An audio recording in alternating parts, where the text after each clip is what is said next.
안녕하십니까? EPI 오토바이입니다. 저희가 오늘은 미국 주식시장을 지금 투자하고 계시거나 아니면 투자하고자 하는 분들 입장에서 고민되는 부분을 저희가 한번 같이 해결해 보고자 이 영상을 준비를 했습니다. 최근에 미국 주식시장은 쉽지가 않습니다. 희대의 이제 사건이 벌어졌죠. 미국 대통령 선거 후보가 교체가 되는 일도 발생을 했고요. 그리고 가장 최근에 뭐 한 1, 20년 내에 고점이라고 할 수 있는 미국 정책 금리의 고점을 저희가 보고 언제 금리를 인하할 것인가 이런 부분도 통화 정책에 관련된 노이즈도 존재하고요. 그리고 빅테크 7이라고 부르는 대형 빅테크 종목에 대한 쏠림의 현상에 대해서도 상당히 이야기가 많습니다. 다양한 지금 노이즈가 있기 때문에 이미 장기 투자해 오신 분들 입장에서는 오히려 올해를 가격 조정이 나타나면 추가로 주식을 살 수 있는 좋은 기회로 활용하실 수도 있을 것 같고요. 아니면 이제 지금 이제 추가적으로 좀 뭔가를 이제 처음으로 이제 미국 주식을 사보고자 하는 분들 입장에서는 또 쉽지 않은 진입 시점일 수도 있을 것 같습니다. 하지만 그런 부분을 쉽게 활용할 수 있는 부분이 미국 S&P 500 주가 지수와 같은 이런 주가 지수를 쉽게 투자할 수 있는 방법이 이제 ETF 같은 것들이 있는데요. 예전에는 개인들이 주가 지수를 사는 것이 쉽지 않았습니다. 하지만 지금은 워낙 ETF 형태로 많이 나와 있기 때문에 이런 부분들을 통해서 해결할 수 있을 것 같고요. 단 한 가지 해결되지 않은 부분이 있는데요. 그럼 언제 살 것인가? 즉 종목에 대한 분산 투자는 해결했는데 시간에 대한 분산을 아직 해결하지 못했습니다. 즉 시간에 대한 분산은 분할 매수 형태를 할 수 있는데요. 특정 타이밍에 내가 투자하고자 하는 자금을 다 투자하는 것이 아니라 쪼개서 사는 방법이 되는 거죠. 그러니까 시간에 대한 분산을 해볼 수 있는 방법이 되는데 그럼 언제부터 하면 좋겠느냐에 대한 부분을 저희가 오늘 가지고 왔습니다. 이 골드만삭스 보고서가 1928년도부터 미국 S&P 500 주가지수 기준으로 봤더니 연간으로 고점으로부터 한 13% 정도 평균적으로 빠졌다가 다시 올라가더라. 즉 고점을 보고 약 한 13% 정도는 빠질 수 있더라라는 것을 이 데이터로 확인할 수 있습니다. 이 부분은 강세장이든 약세장이든 상관없이 평균적으로 봤을 때 그렇다는 얘기고요. 즉 저희가 오늘 강세장인지 약세장인지 맞출 필요가 없다는 것을 의미하기도 합니다.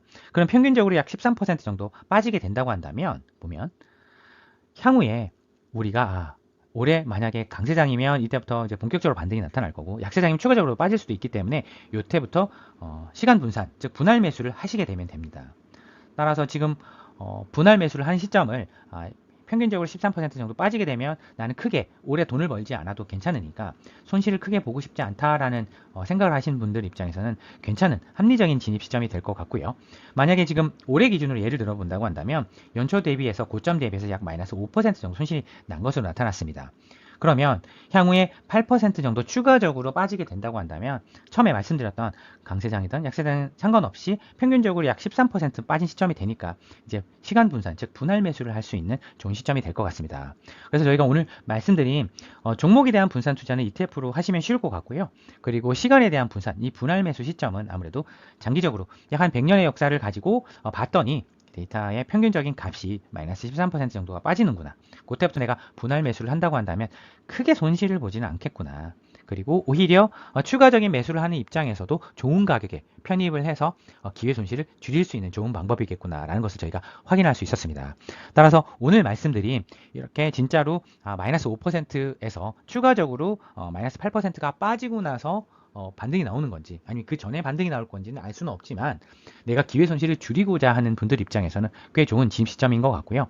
만약에 이제 그런 부분들에 대해서 만약 이것들이 좀 짧아지는 것 같다. 혹시 강세장으로 볼 수 있는 힌트들이 있다. 혹은 추가적으로도 빠질 수 있는 약세장에 대한 힌트들이 있다라는 부분이 있다고 한다면 그 부분은 저희가 다른 영상을 통해서 또 찾아뵐 계획입니다. 따라서 그런 부분은 그때 또 업데이트를 하시고요. 일단은 장기적인 데이터상으로 봤을 때 마이너스 13% 정도 되는 이런 이제 고점 대비해서 하락폭을 염두에 두시고 분할 매수를 해본다고 한다면 꽤 괜찮은 전략이 될 수 있을 것 같습니다. 저희는 오늘 말씀드린 부분에 대해서 또 변곡점에서는 또 다른 영상을 통해서 찾아뵐 계획이니까요. 그 데이터를 통해서 또 찾아뵙도록 하겠습니다. 감사합니다. EPI 오더바이였습니다.